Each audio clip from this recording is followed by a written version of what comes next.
Apesar de inúmeros relatos de diversas pessoas em inúmeros locais espalhados pelo mundo sobre o avistamento de criaturas bizarras, ainda existem quem não acredita, dizendo que isso não passa de imaginação.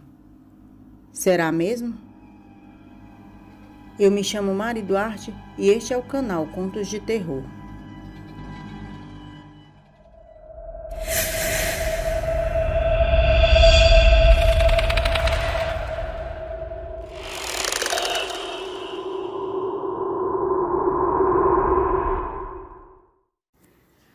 Galera, e antes de começar o vídeo, eu queria pedir para vocês dar uma passadinha lá no canal do Felipe Beast e dar uma verificada no conteúdo dele. Galera, ele ensina a baixar um aplicativo que você pode assistir filme totalmente gratuito.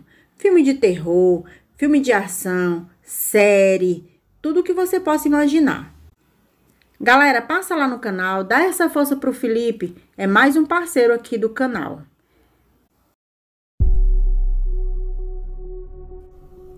Meus tios e primos moravam no Lame, uma área no extremo sul de Porto Alegre. Na verdade, é mais para Viamão, no Rio Grande do Sul. Meu tio, já falecido, tinha um pequeno boteco. Naquela região e naquela época, o vizinho mais próximo ficava mais de 1 quilômetro de distância. O pasto e árvores centenárias predominavam a paisagem. Para atender a região, haviam 2 ônibus na parte da manhã e mais 2 no início da noite. Naquela época, existiam rumores de que um bicho muito grande, com corpo de homem e cabeça de animal, havia sido visto nas proximidades e diziam que ele atacava tanto os animais quanto as pessoas. Várias pessoas diziam terem sido atacadas por este monstro e escapado por muita sorte. Outros juravam ter perdido 1 ou 2 bois para a criatura.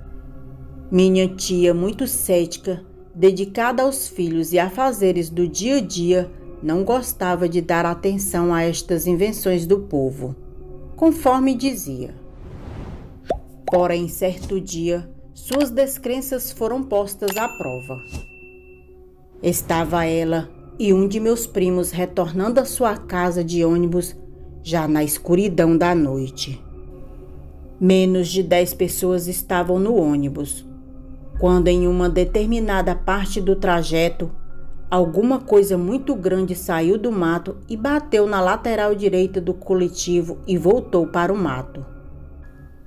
A batida fez com que o motorista, talvez por susto, perdesse o controle e freasse bruscamente, parando parcialmente dentro de uma vala. Apesar do susto, não houve feridos, mas as pessoas se assustaram muito com aquele acontecimento. Com o fato, o motorista se irritou muito e saiu do ônibus resmungando e xingando, indo verificar o estrago e ao mesmo tempo chamar ajuda.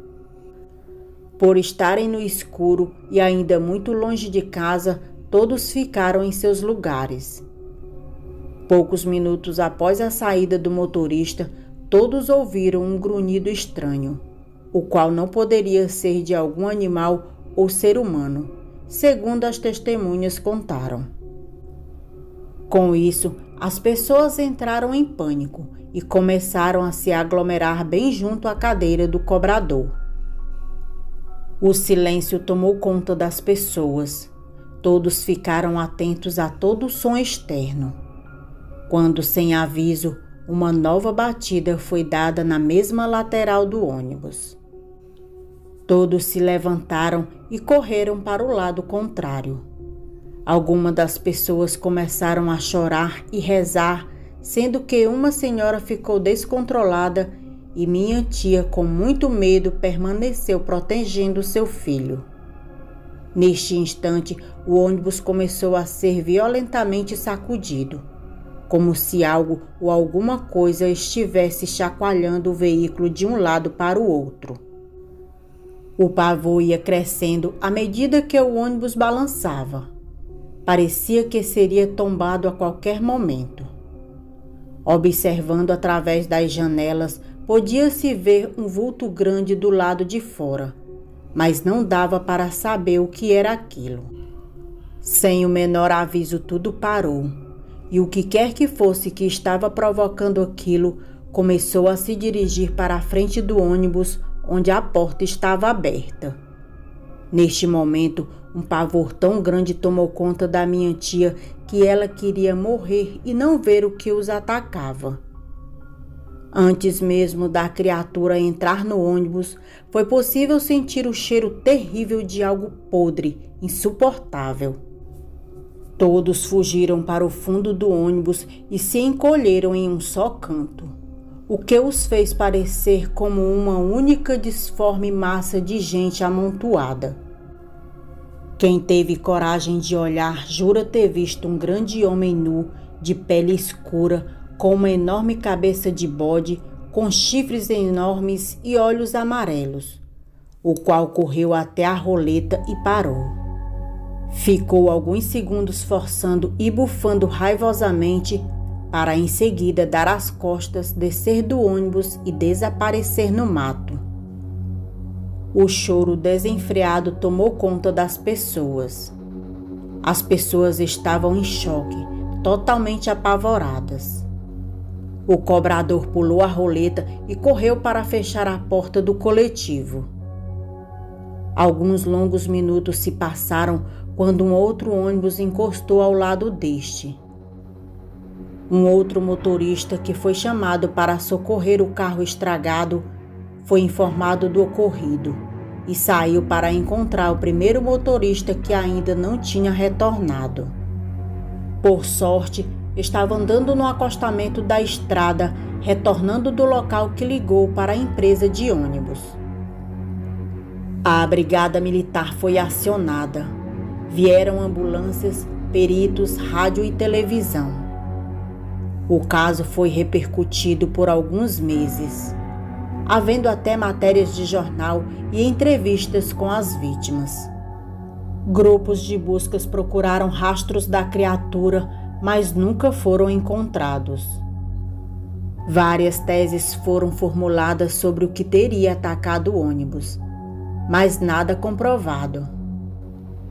Foram alguns animais mortos, o que foi atribuído à criatura. Nada mais ocorreu. Nos dias de hoje, aquela região está povoada e bem diferente da época em que ocorreram os fatos, deixando o mistério da criatura que atacou o ônibus perdida e sem explicação, para o desconforto e desassossego das pessoas que presenciaram aquele fato tão perturbador e apavorante. Boa noite. Nossos agradecimentos especiais a Eric Nunes, autor do conto Terror no Ônibus.